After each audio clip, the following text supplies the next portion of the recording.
सोचिए, पंचायत चुनाव में आप जी जान लगा देते हैं, दिन रात एक कर देते हैं, पर एक चीज है जो आपके हाथ में नहीं है, आपका चुनाव चिन्ह। वो तो किस्मत की बात है। तो क्या हो अगर किस्मत आपको कोई ऐसा वैसा सिंबल थमा दे जो किसी को चाहिए ही नहीं था? आज हम इसी सिंबल को एक मजबूत कहानी में बदलना सीखेंगे। देखिए, पंचायत चुनाव की दुनिया ही अलग है। यहाँ शायद आपका नाम हर किसी को याद ना रहे, लेकिन आपका चुनाव चिन्ह वो वोटर के दिल दिमाग में घर कर जाता है। सोचकर देखिए, बैलेट पेपर पर बस वही एक छोटा सा निशान होता है जो आपकी महीनों की मेहनत को वोट में बदलता है, खासकर उन इलाकों में जहाँ सिंबल ही सब कुछ होता है। और बस कहानी का असली ट्विस्ट तो यही से शुरू होता है, जब पर्ची निकलती है और आपको मिलता है, मान लीजिए, एक ब्लैक बोर्ड या एक अलमारी। अब क्या करें? ये वो पल है जहां ज्यादातर उम्मीदवारों की, सच कहूं तो, हवाइयां उड़ जाती हैं। एक ऐसी चीज जिस पर आपका कोई कंट्रोल नहीं, वो आपका पूरा चुनाव बना या बिगाड़ सकती है। तो सीधी सी बात है, ये सिंबल ही आपकी पहचान बन जाता है। क्योंकि जब आप निर्दलीय लड़ते हैं तो कोई पार्टी का नाम तो होता नहीं, वोटर के लिए आप ही ब्लैक बोर्ड वाले भैया या अलमारी वाली बहन जी हैं। यही आपकी ब्रांडिंग है, यही आपका चेहरा है। अच्छा, ये सिंबल मिलता कैसे है? बिल्कुल एक लॉटरी की तरह। मतलब चुनाव आयोग के पास एक पूरी लिस्ट होती है और पर्ची निकालकर सबको एक एक सिंबल दे दिया जाता है। इसका मकसद बिल्कुल साफ है, पूरी तरह से निष्पक्षता, किसी की तरफदारी नहीं। जो किस्मत में आया वो आपका हो गया। अब जब प्रोसेस इतना रैंडम हो तो कुछ लोगों के दिमाग में खुराफात तो आती ही है। क्यों ना सिस्टम को ही थोड़ा घुमा दिया जाए? और यहीं से जन्म होता है एक बहुत ही खतरनाक आइडिया का। इसे कहते हैं डमी नॉमिनेशन, यानी अपने किसी रिश्तेदार या दोस्त का भी फॉर्म भरवा दो ताकि लॉटरी में आपके पास 2 या 3 मौके आ जाएं। सुनने में तो ये प्लान बड़ा जबरदस्त लगता है ना? लेकिन असल में ये एक जाल है। और इस जाल में फंसने की सजा बहुत गंभीर है। ये कोई छोटा मोटा जुगाड़ नहीं है, ये सीधे सीधे कानून से खिलवाड़ है।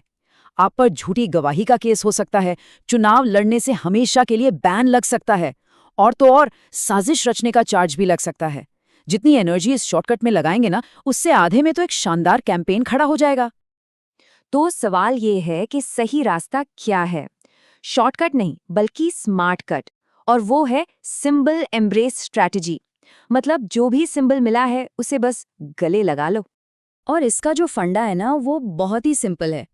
अच्छा सिंबल पाने की कोशिश ही मत करो। जो सिंबल मिला है बस उसे अपने कैंपेन के लिए सबसे अच्छा बना दो, और यकीन मानिए, यहीं से सारा खेल पलट जाता है। तो ये होता कैसे है? 5 आसान स्टेप्स में। पहला, जो मिला उसे खुशी खुशी एक मौके की तरह स्वीकार कर लो। दूसरा, उसमें एक गहरा मतलब ढूंढो। अरे, हर चीज का कोई ना कोई अच्छा मतलब तो निकल ही आता है। तीसरा, उस मतलब को एक कहानी में पिरो दो। चौथा, अपने हर पोस्टर, बैनर और व्हाट्सएप मैसेज पर इसी कहानी और सिंबल को छा जाने दो। और पांचवा, इसे इतनी शिद्दत से अपनाओ कि लोगों को लगे ये सिंबल बना ही आपके लिए था। चलिए, अब इसे एक असली कहानी से समझते हैं, हमारे ही एक कैंपेन की कहानी से। पर्ची निकली और हमें सिंबल मिला, ब्लैक बोर्ड। सच बताऊं, पहली बार में तो टीम का चेहरा ही उतर गया। Black board? भला ये भी कोई सिंबल है? लेकिन हमने शिकायत नहीं की, हमने इसे एक चुनौती की तरह लिया। हमने तुरंत अपनी स्ट्रैटेजी पर काम शुरू किया। ब्लैक बोर्ड का मतलब क्या होता है? सीखना, ज्ञान, तरक्की, एक कोरी स्लेट पर नई शुरुआत। बस हमें हमारी कहानी मिल गई। उम्मीदवार ने हर भाषण में कहना शुरू किया, जैसे एक ब्लैक बोर्ड बच्चों का भविष्य लिखता है, मैं इस पंचायत का भविष्य लिखना चाहती हूँ।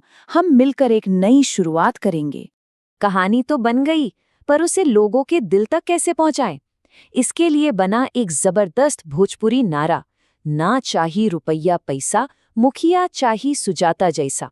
अब देखिए, नारे में सिंबल का नाम तक नहीं है, पर ये उस नई शुरुआत वाली कहानी से सीधे जुड़ता है। नतीजा, अब वोटर को सिर्फ ब्लैकबोर्ड नहीं दिख रहा था, उन्हें शिक्षा और विकास का एक वादा दिख रहा था।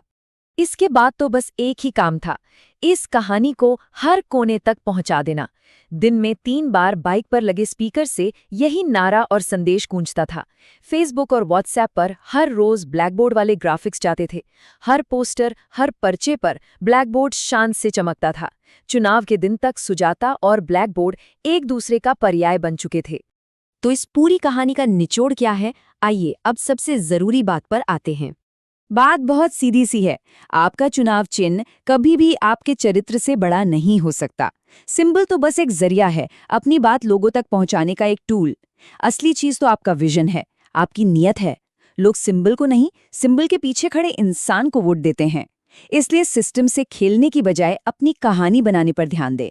तो ठीक है, सिंबल को अपना लिया, उससे एक मजबूत कहानी भी बना ली, लेकिन अब सवाल ये है कि इस कहानी का आगाज कैसे हो, इसे दुनिया के सामने कैसे लाया जाए कि पहले ही दिन से एक माहौल बन जाए। इस पर बात करेंगे हम अपने अगले विश्लेषण में।